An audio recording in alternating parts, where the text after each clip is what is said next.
Step outside. Officer, I'm just having coffee. Is there a problem? I said outside now. Give me 1 minute. Officer, listen carefully. I'm Agent Luther Carlson, FBI. I'm undercover right now on a major operation. You need to leave this area immediately. My people will explain everything to your department later. The coffee shop smelled of scorched beans and aged cigarettes. Agent Luther Carlson sat opposite Raymond Castellano, one of the most notorious drug traffickers on the East Coast, feigning amusement at a joke that lacked humor. 2 years, 730 days of deception, of missing his daughter's birthday celebrations, of constant vigilance, and of cultivating the trust of criminals who would readily end his life if they knew the truth. And it was all about to yield results. In precisely 4 minutes, Raymond would divulge the location of the primary warehouse. The FBI had surveillance vehicles positioned 3 blocks away. Arrest teams were on standby. Everything was proceeding flawlessly until Officer Everett entered the establishment. Before we proceed, I must inquire, where are you observing from? Please share your country or city in the comments. And if you are new here, kindly hit that subscribe button. This narrative becomes absolutely wild, and you won't believe what unfolds next. Luther had dedicated 23 months to assuming a new persona.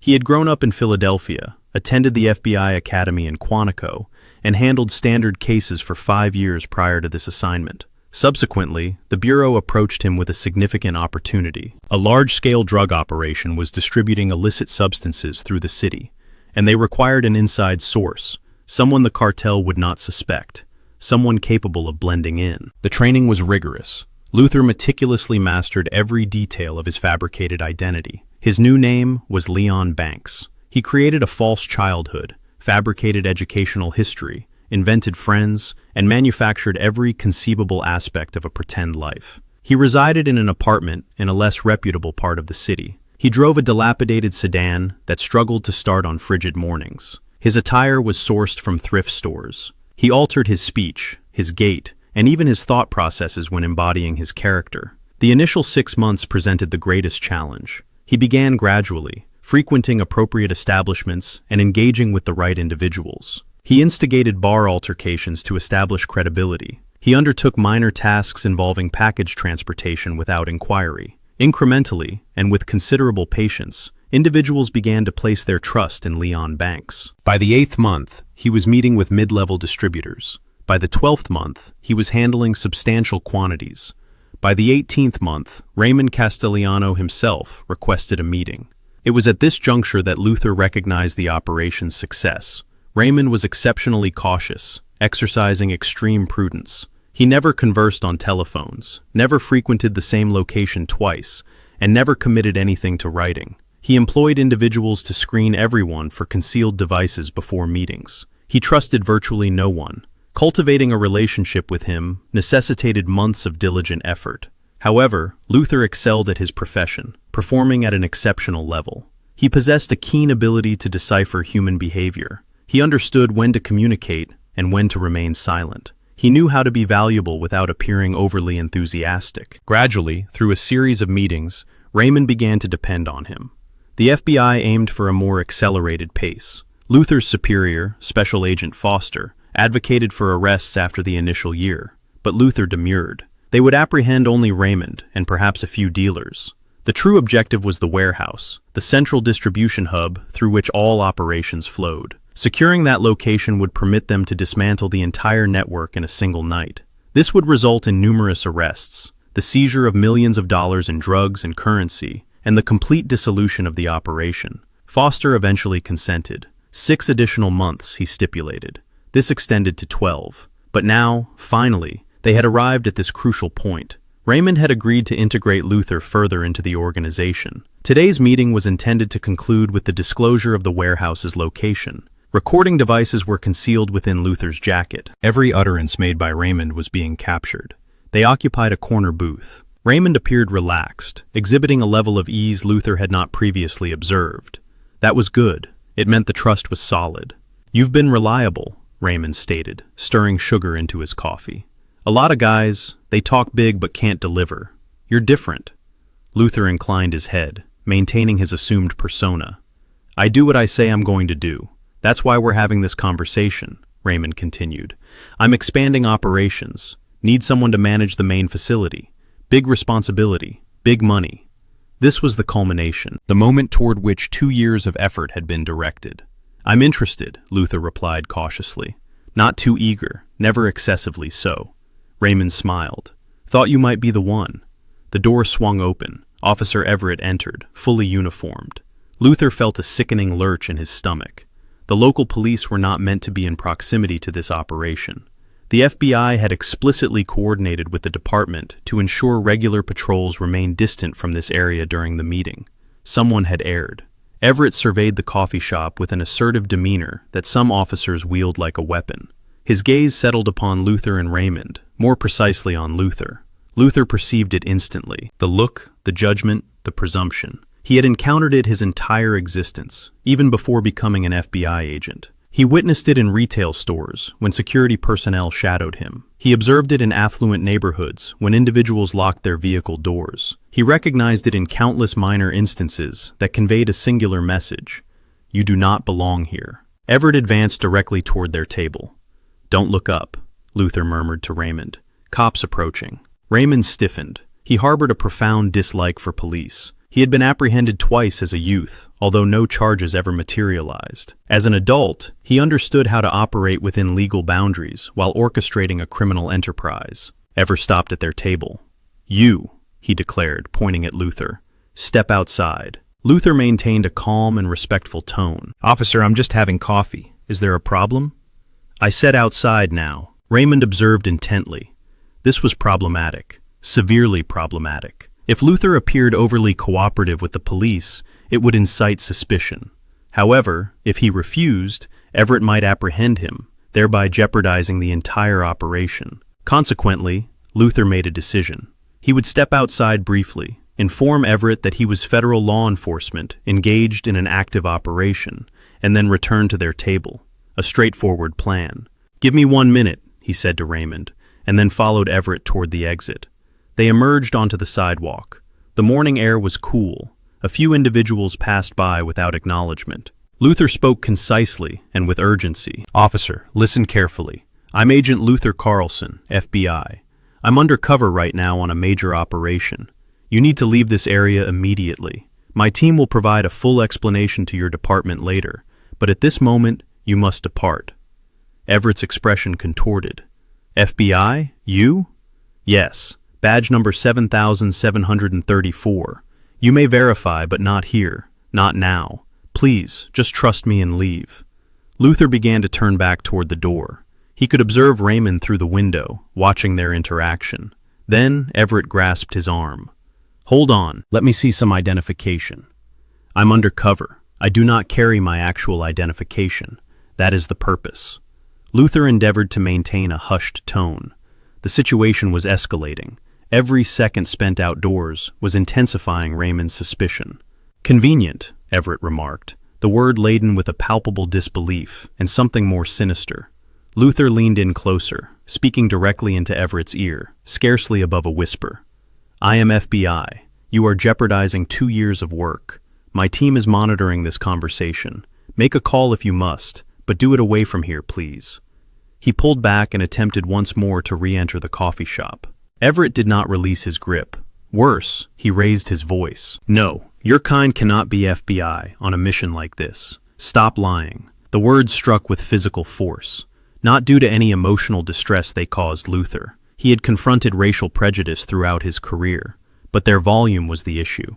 Raymond had undeniably heard them through the window. Luther witnessed a transformation in Raymond's expression. The relaxed trust dissolved, replaced by an all-encompassing suspicion. You are making a grave error, Luther stated urgently. Allow me to return inside. I'm calling this in, Everett declared, reaching for his radio. Suspicious activity, possible drug transaction. I am informing you that I am federal, and I am instructing you to remain in place. Inside the coffee shop, Raymond stood up. He placed currency on the table, more than sufficient for the cost of the coffee. He was departing. Luther felt 2 years of dedicated effort unravel in real time. You have just compromised an FBI operation, he informed Everett. Sure I did, Everett responded sarcastically. Raymond exited through a side door. He did not run, as that would attract undue attention. He simply walked briskly, like a man who had abruptly remembered another pressing engagement. Luther's hidden radio collar crackled, Foster's voice, taut with anger. What just happened? Why is the target moving? There was nothing Luther could do. If he pursued Raymond now, it would confirm any burgeoning suspicions. If he remained, Raymond would vanish. The operation was concluded. Officer Everett has hindered me, Luther stated into the radio, no longer concerned if Everett overheard. 3 blocks away, FBI agents were in a state of disarray. They had observed the entire encounter through directional microphones and long-range surveillance. They witnessed Raymond's departure. They could apprehend him immediately, but without his confession regarding the warehouse, they would only be able to charge him with minor offenses. His legal counsel would secure his release within hours, and the remainder of the organization would disperse like vermin when exposed to light. Foster made the decision. Let Raymond go. The operation had been compromised. Apprehending him at this juncture would yield negligible results compared to what they were on the verge of achieving. A quick question for those of you watching. Have you ever experienced a moment where one individual ruins something you had worked diligently on? If so, please type yes in the comments. Everett finally perceived that something was amiss. The manner in which Luther was speaking into his collar, the professional tone, the specific terminology, his confidence began to falter. "Who are you speaking with?" Everett inquired. "My FBI team," Luther replied flatly. "The ones who just witnessed you unravel a 2-year undercover operation targeting a significant drug cartel." A black sedan appeared, a standard government vehicle rather than an SUV. Foster emerged, his expression radiating considerable anger. He presented his badge to Everett. "Special Agent Foster, FBI. What is your name, officer?" Everett's complexion turned ashen. I am Officer Paul Everett, City Police." Foster inquired. "Officer Everett, did this gentleman identify himself as a federal agent?" "He said he was, but what?" Everett's gaze fell to the ground, recognizing the direction the conversation was headed. "I didn't believe him." "Why not?" A palpable silence ensued. "I asked you a question, officer. Why did you not believe someone who stated he was FBI?" More silence. Foster advanced. "Was it because Agent Carlson is black? Did you presume a black man could not possibly be a federal agent involved in a critical case?" "I was merely performing my duty," Everett responded weakly. "Your duty? Your duty was to patrol according to the agreed-upon coordination with your department. This sector was designated to be clear of city police for precisely this reason. However, disregarding even that, when Agent Carlson informed you of his identity, you did not simply disbelieve him quietly. You raised your voice. You created a disturbance. You stated, and I quote from our recording, 'Your kind cannot be FBI on a mission like this.' Care to explain what you meant by your kind?" Everett offered no response. "We have everything on audio," Foster continued. "Every uttered word. Agent Carlson identified himself. He elucidated the situation. He implored you to depart, and you refused to believe him due to your own prejudice. Do you have any comprehension of what you have accomplished?" The full gravity of his actions began to dawn on Everett. His face contorted with panic. Foster was not yet finished. 2 years. Agent Carlson dedicated 2 years away from his family, in continuous peril, to build this case. 730 days. We were 4 minutes away from obtaining the location of the primary distribution warehouse. 4 minutes from dismantling an entire drug network, resulting in dozens of arrests and millions in confiscated drugs, all lost because you could not conceive of a black man being FBI. Luther remained silent throughout this exchange, feeling a profound emptiness, no longer angry, merely drained. "I need to contact my supervisor," Everett stated. "Already done," Foster replied.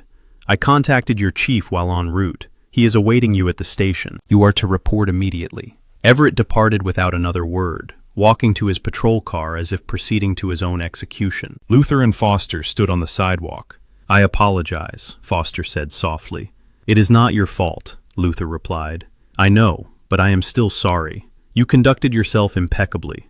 They returned to FBI headquarters. The building, constructed of uninspiring gray concrete and glass, housed a team already in the process of dismantling their equipment. Surveillance photographs were removed from the walls. Audio recordings were being filed away. 2 years of meticulous work were being reduced to boxes of evidence that would never be utilized. The other agents on the team were incensed.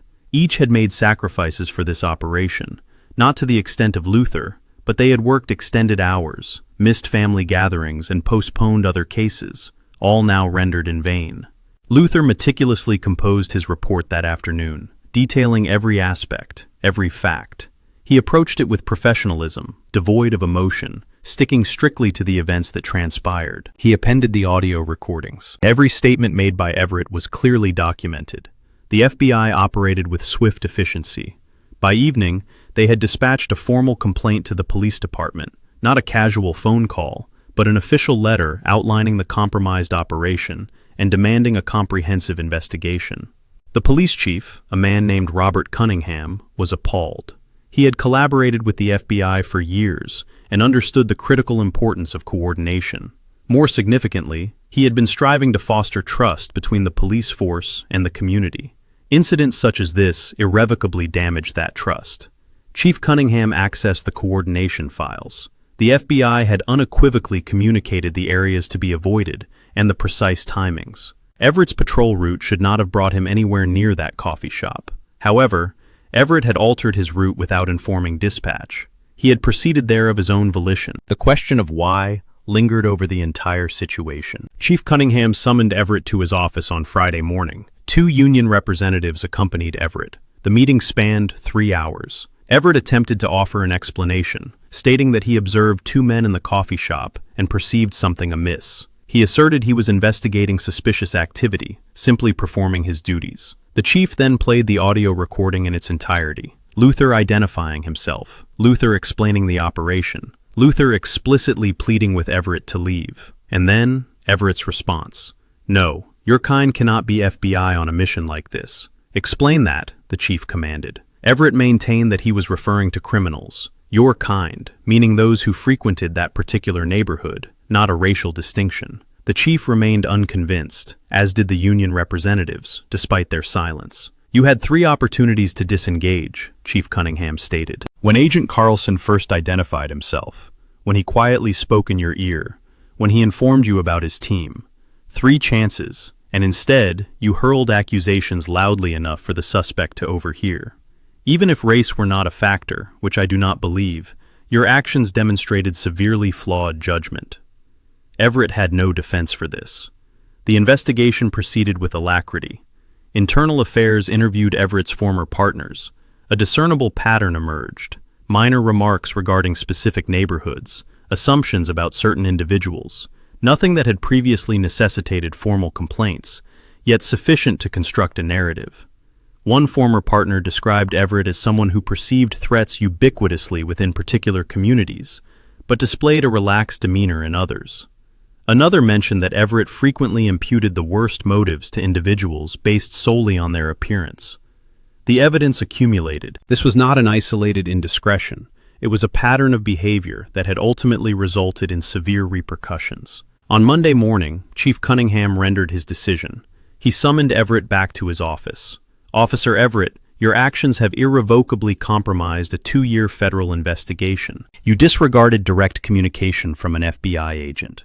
You permitted personal bias to supersede professional judgment. Furthermore, you exhibited a pattern of discriminatory conduct. Effective immediately, you are terminated from the police department." Everett attempted to protest. The union endeavored to negotiate, but the chief's mind was made up. The evidence was irrefutable, the damage too profound. Everett's tenure had concluded.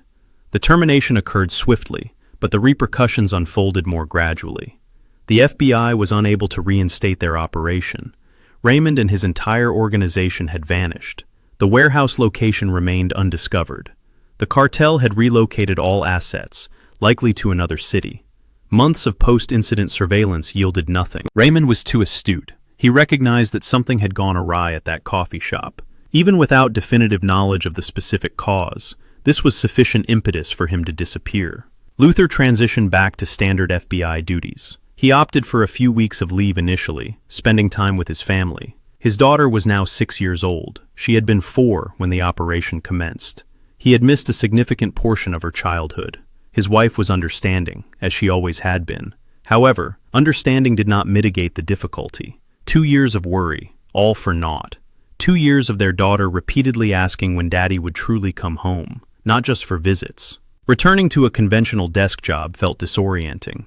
Luther had inhabited an entirely different persona for so long that reassuming his own identity required considerable adjustment. No more constant vigilance, no more overt threats, no more deception, no more peril.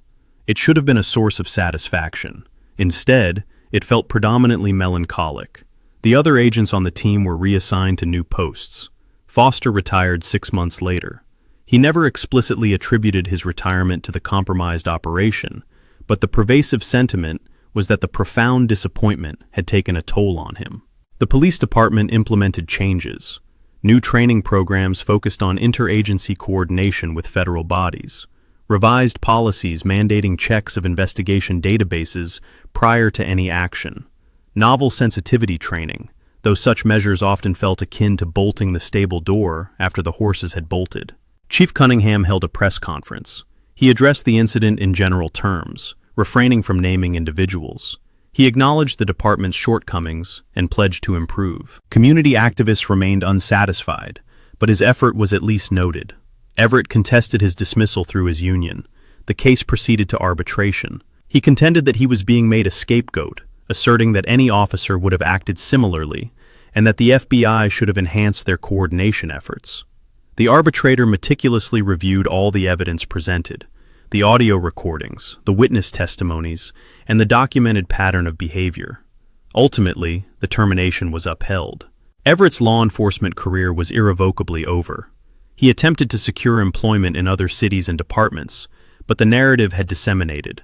While not widely publicized to the general public, within law enforcement circles, his actions were known. The officer who sabotaged an FBI investigation due to racial prejudice. No department was willing to assume such liability. The drug cartel continued its operations elsewhere. New participants filled market voids. The flow of narcotics persisted. Individuals continued to succumb to addiction. Lives were lost. The cycle proceeded unabated. Do you believe Everett merited termination, or was the penalty excessively severe? Please share your thoughts. Luther occasionally reflected on those 4 minutes. Had Everett entered the scene merely 4 minutes later, the outcome would have been entirely different. Raymond would have divulged the warehouse location. The arrests would have been executed. The operation would have been deemed a resounding success, recounted to new FBI recruits. 4 minutes. The precise margin between triumph and failure. Between 730 days of sacrifice holding meaning and holding none. He did not harbor animosity towards Everett. Hatred consumes excessive energy. He felt a profound sense of disappointment. Disappointment that some individuals remained incapable of perceiving beyond skin color. Disappointment that racism could still wreak such devastation with such effortless nonchalance. Disappointment that executing every directive perfectly was not always sufficient. The FBI technically maintained the case file as open, but everyone understood its demise. Significant operational breaches of undercover status are irrecoverable. The cartel would never place their trust in someone who had been exposed to such a perilous situation. Raymond would once again maintain his vigilance indefinitely. The chance that had presented itself was permanently lost. Statistics indicate that maintaining a deep undercover operation akin to Luther's incurs an annual cost of approximately $100,000. 2 years amounted to $200,000 of taxpayer funds, a sum that did not encompass agent salaries or equipment expenses. All of this was rendered futile by a single encounter lasting less than 10 minutes. However, the true cost transcended mere financial considerations. It encompassed the drugs that remained accessible on the streets, the individuals who succumbed to addiction due to the cartel's continued operations, the disintegrating families, and the lives that were extinguished. Assigning a monetary value to these consequences was an insurmountable task, yet their impact was undeniably real. Chief Cunningham mandated that all city officers undergo a 4-hour training course on implicit bias. The majority endured the session with resentment, preoccupied with their mobile devices and counting down the minutes. A select few paid heed to the instruction. Perhaps 1 or 2 genuinely altered their perspectives on certain matters. The FBI initiated a review of their collaborative protocols with local law enforcement agencies. They implemented additional safeguards, enhanced communication channels, and incorporated greater redundancy measures. Nevertheless, it was universally acknowledged that systems are only effective when individuals adhere to them, and human beings are inherently unpredictable. Luther received a commendation for his commendable performance during the operation, a document certifying his distinguished service under arduous circumstances. It was subsequently stored in a drawer at his residence. He never chose to display it. His daughter commenced her first year of elementary school. She forged friendships and acquired the ability to read. Luther attended every parent-teacher conference, every school play, and every soccer game. He had already missed an ample amount of these significant moments. Occasionally, during the nighttime, he would contemplate whether his efforts had been worthwhile. This reflection was not specifically about the operation itself, but rather about his entire career, the inherent dangers, the prolonged absences from his family, and the persistent burden of his profession. He never arrived at a definitive conclusion. Foster's retirement celebration was a well-attended event. Attendees shared anecdotes from cases spanning numerous years, with an emphasis on successful resolutions. No one made mention of Raymond Castellaniano or the derailed operation, as the matter remained too sensitive. During his address, Foster imparted a sentiment that Luther would forever remember. We exert our best effort with what we can control. The remainder is simply life unfolding. Do not permit failures to define you more profoundly than your successes. This is an easily articulated notion, yet considerably more challenging to embody in practice. The neighborhood where the coffee shop was situated remained unchanged. The persistent issues, the pervasive poverty, and the prevalent crime continued unabated. The FBI operation was intended to provide assistance by disrupting the drug supply chain. Instead, all aspects of the situation persisted precisely as they had before. Raymond Castellano was never apprehended. Years later, Luther would periodically search for his name within FBI databases. No relevant information ever surfaced. It was presumed that he had either withdrawn from criminal activities or had become significantly more adept at evading detection. In either scenario, he had disappeared. The coffee shop ceased operations approximately 1 year after the incident, not as a direct consequence of the event, but rather due to insufficient profitability. A mobile phone repair establishment subsequently occupied the vacant premises. Life proceeded onward. Everett's name occasionally appeared in online forums where discharged police officers voiced their grievances regarding their treatment. He maintained his assertion that he had been subjected to unjust treatment. Some individuals found his account credible. The majority, however, did not. Luther encountered him once, 3 years later, working as a security guard at a shopping mall. Their gazes met across the parking lot. Neither individual made an effort to approach the other. What would they have even conversed about? The fleeting moment passed, and they continued on their separate paths. The FBI initiated the recruitment of a new cohort of undercover agents. Luther provided them with training, imparting knowledge on constructing cover identities, the virtue of patience, and the skill of discerning individuals' true intentions.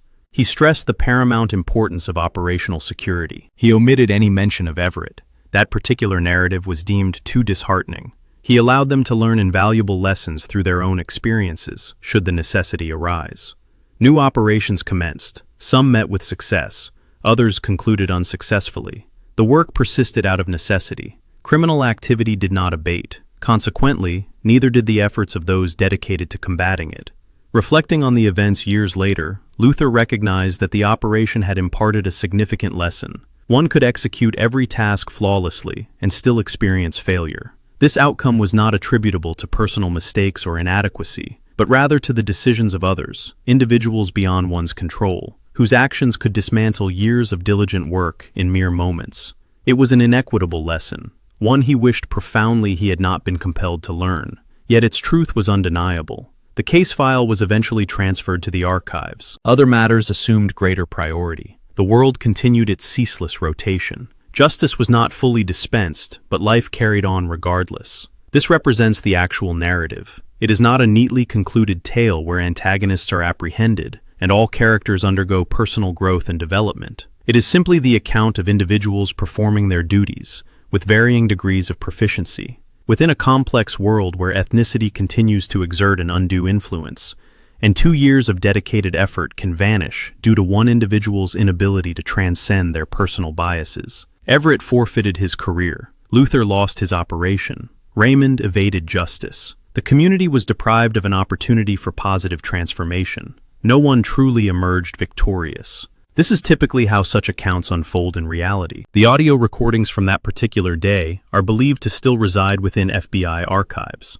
Given the appropriate clearance, one could access and listen to them. You would hear Luther's voice, characterized by composure and professionalism, clarifying his identity. You would then hear Everett's response, delivered with assertiveness and conviction, yet fundamentally erroneous, and you would discern the precise instant when 2 years of meticulous work unraveled. This disintegration did not occur with an explosive climax or acts of violence, but rather through verbal exchanges, preconceived notions, and a steadfast refusal to accept information that contradicted a particular worldview. This, at times, is the price of racism. It manifests not merely as wounded sentiments or perceived unfairness, but as tangible repercussions, actual damage, and lives irrevocably impacted. The story did not garner national media attention. It lacked the requisite dramatic elements. There was no violence, no visual recording, only a bureaucratic misstep that resulted in substantial financial expenditure and yielded no positive outcome. However, those directly involved retain the memory. Luther remembers every single day. Foster contemplated the events during his retirement. Even Everett, in whatever convictions he holds in the quiet of the night, must recall them. And somewhere, perhaps in a different city, perhaps in another country, Raymond Castellano is living his life, unencumbered, unpunished, and still actively engaged in his illicit enterprise, or enjoying a prosperous retirement. He will never be aware of how close he came to being apprehended. He will never comprehend that for a brief period, every element was perfectly aligned to bring about his downfall. 4 minutes. That is all it would have taken. 4 additional minutes of a conversation within a coffee shop that carried the aroma of burnt beans and stale cigarettes. However, those 4 minutes never materialized, and that concludes the story. If you have reached this point, thank you for your viewership. Please consider leaving a like if this narrative has imparted any valuable insights, and subscribe for more authentic stories of this nature. I bid you farewell until our next encounter.